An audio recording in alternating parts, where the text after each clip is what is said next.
Hi guys, it's Steph. Welcome back to my channel. I hope at this point that most of you who watch my channel, or even some new people that might have stumbled across it, would know trans people are valid in their gender identity regardless of whether they've medically transitioned or not. I was a man before I went on T. I'm a man now that I'm on T. I'm a man despite the fact that I haven't had top surgery, and I will still be a man after I have top surgery. Trans people are valid no matter what we've had done to ourselves or what stage of transition we're at. If someone tells you that they identify a certain way, that they are a certain gender, that they use certain pronouns, you just do it, because why be a dick about it?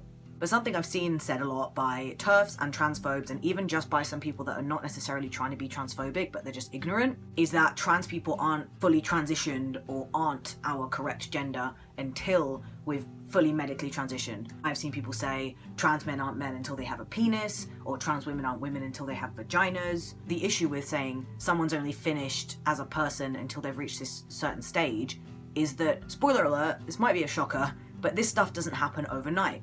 So it's actually really unfair to use that as a criticism. And I know TERFs and transphobes aren't really thinking about fairness in their arguments because for the most part they're assholes, but it's really not fair to sit there and say, for example, someone could say to me, "You're not a man because you haven't had top surgery yet." Bitch, I'm trying. It's not my fault the waiting lists are fucking years long. The same goes for trans guys that want to start T, that want bottom surgery, non-binary people that might want a certain trans procedure, trans women who want bottom surgery, trans women who want to go on estrogen. Unfortunately, this stuff can't just happen with the flick of a wand. I wish it could. Our lives would be so much better if that were possible. Or if I was just born cis.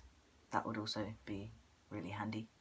It is a very unjust and almost futile criticism to say, you're not trans enough because you haven't had this thing done yet. Because for all you know, that person might really want that. We just have to wait and wait. We either have to wait for ages, or we can get it faster by paying massive amounts of money. So pair that with the fact that trans people face bigger issues in terms of employment, work harassment. It's difficult sometimes for trans people to just find jobs because of transphobia in workplaces and in companies. So it's not really easy to save up money, and so a lot of us go down the NHS route, which is lengthy because they are understaffed and overflooded with people needing treatment. Just a quick reminder, I know a lot of you might know this already, but this is for people that might not know or might be a bit ignorant to it. Trans procedures are not something cosmetic. We're not just waiting around for fun and thinking, oh, I think I might get a dick today. A lot of these things are life-saving for a lot of people, definitely life-changing. I can't really express it properly. I mean, I know there are so many videos talking about dysphoria and talking about why it all sucks, but it is hard getting cis people to understand it just because they won't experience it. The closest I can get to it is if you're a cis woman, imagine you were born with a penis, for example, or a cis man, imagine you were born with a vagina. I know it's not all about that stuff, but that's the best way I can just imagine, like, just try and get in the headspace so you can understand why this is also frustrating for us. Then to have people say, you're not valid enough because you haven't done this certain thing, without even considering that, first of all, it's not up to us when we get our treatment, but also the waiting and stuff is tough enough, and our own dysphoria and our own discomfort and oftentimes self-hatred is enough without you then questioning our validity as trans people because we don't match up to your expectations of how you think we should be or what stage of life we should be at. Everyone transitions differently. I've said this before, not everyone has the same procedures, not everyone wants the same procedures. Everyone does things in their own time, and that's totally okay, but the people that do want certain procedures, a lot of the time it's out of our hands, so it's just a waiting game. Also, there are other factors that might play into why someone hasn't medically transitioned yet. They might not be out. It might not be safe for them to come out and therefore to medically transition. People might not be old enough. People might be out to their families, but their families might actually be stopping them from medically transitioning. That happens a lot, especially to younger trans people, which is disgusting, but it happens, unfortunately. You just have to take into consideration all of these factors before you just go, oh, well, he wants me to call him a guy, but he hasn't had surgery yet, so how am I supposed to do that? Or he wants me to call him a guy, but he's not on T, so he's got a high voice and hasn't got a beard, so I'm confused. Just for a second, put your own confusion aside and just think about that trans person and how shit they must be feeling already, and then you're going just pointing out the things that they don't have, that they're already well aware of, and just think about how that might make a person feel. This is more aimed at the people that are just accidentally ignorant. Obviously, TERFs and transphobes aren't going to listen to this. But also, if you're watching this and you're a TERF or a transphobe, fuck off. I don't want you here anyway.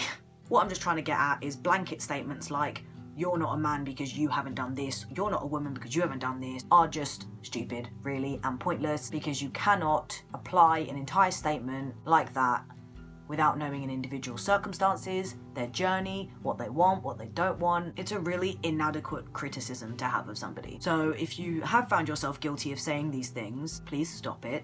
And especially don't say it to trans people. But also, even if you're at home and you see something on TV and you're about to make like a casual comment to a sibling or a parent, stop for a second and think, do I need to make this comment? Is it relevant? Is it gonna get me anywhere? Because that stuff aids in nurturing an environment for casual transphobia to thrive in. I know I've spoken about big instances of transphobia like hate crimes, but casual little microaggressions add up as well. In that instance, obviously the best thing to do is educate, but also it is up to the person on the other side of the conversation, so the cis person, to also take a minute and reflect and think, okay, why shouldn't I say something like that in the future? Side note, I have a little surprise for some of you who might be interested, I don't know. For those of you that remember, I have 2 pet snakes at home that I've had for about 3 years now, actually. And I did make a few videos about them, but that was a while ago when they were quite a bit smaller, so I thought some of you might be interested to see how much they've grown, because they're quite a bit bigger. This is Octavia. I don't know if you can see how much more body she has now compared to the video. If you want to see what she looked like before, you'll find the videos. I don't have tons, so you'll scroll down easily and there'll be one on my snakes. The first snake video is about her, and the second one is about Murphy, who I will also show you guys in a second.